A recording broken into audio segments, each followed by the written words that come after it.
Namaste, friends. I hope you're all doing well.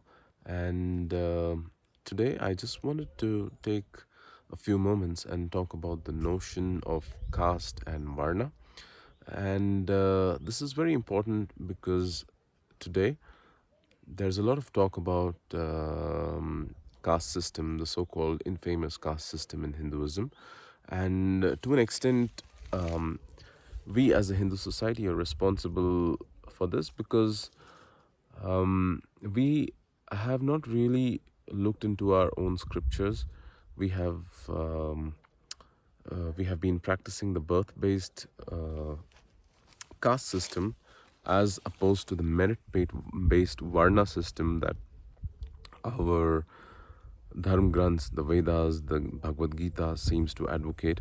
It's very clear in the Vedas as well as the Gita that the person's Varna is his aptitude based upon his gunas and karmas, which means what? It means the qualities you're born with. There are three gunas, the Rajas guna, the Sattva guna, and the Tamas guna. And the karmas. Karma simply means the actions that you take in the world. So this determine your varna, which is exactly what meritocracy is. So people who try to say that Hinduism as a birth-based caste system are actually doing a disservice to Hinduism for whatever means, out of ignorance or maybe even malicious propaganda. But anyway, anyone who wants to really know what Hinduism is should read it from the sources. Just try to go through the Vedas. They're the ultimate authority on Hinduism, or read some of the original itihasas like the Valmiki's Ramayana, what Valmiki wrote. Don't read what Devdutt Patnaik wrote or what somebody XYZ wrote. Just go to the source and read it from there, and you will find that a lot of things become clear. So I'll just give two examples of why this is merit based. Look, example one that comes to my mind is the author of Mahabharata, Rishi Vedvyasa. Now, Vedvyasa was the son of a fisherwoman. Now, is the fisherwoman a very high kind of a prestigious job in society? No, it may be not, because it's quite easily replaceable. So, so, but he is still a Maharishi. People read his books even after 10,000 years or whatever. So, and with the same amount of respect. So, nobody says that he's the son of a fisherwoman. He must be a dud, and so I don't want to read what he wrote. No, this is not the way Hindu society approaches. They cover the Mahabharata with a red cloth, they keep it at their homes, they show the deep to it, and they read it, so that due respect is given to it. Similarly, on the other hand, there was a king in Ramayana. In the Ramayana, you may read he was one of Ram's ancestors. The king's name is Trishanku. Now, because of his own karmas, because of his own actions, he became a Chandala. Now, what is a Chandala? Chandala is somebody who does the lowest kind of jobs, that is to clean human poop, human excreta. So even a king could become that. So that proves to you that it is completely based on your aptitude, your gunas, and your karmas, your actions, your varna.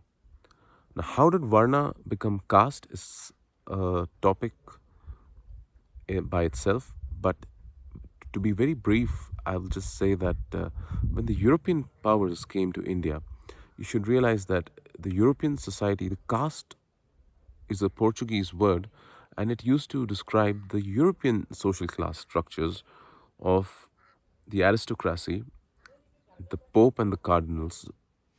I mean, that was the first, and then the aristocracy.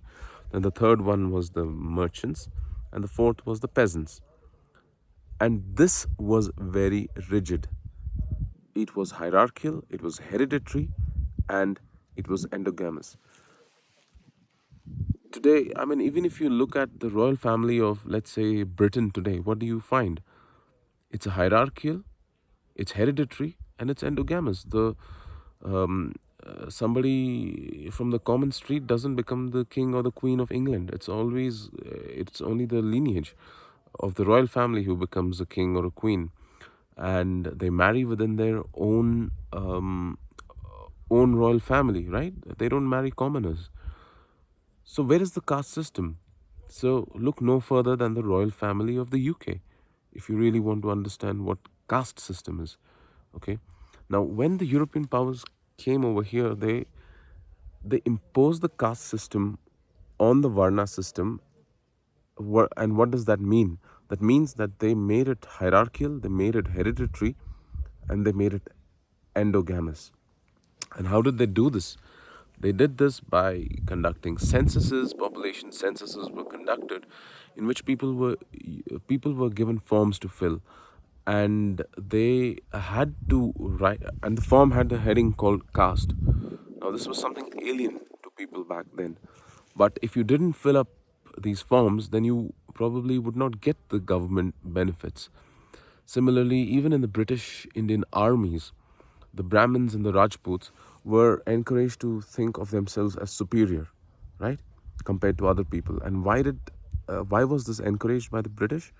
Because simple, when you want to rule over a land and its people, you have to divide and rule. That's the simple strategy. And because of that, certain particular jati principles of eating and dining, they were laid more stress upon and emphasized. And this is how, over a period of time, people gradually begin to think of themselves as inferior or superior, and then the birth-based kind of culture came. So this became the caste system. Today we are suffering actually from the caste system, which was directly imposed by the Europeans.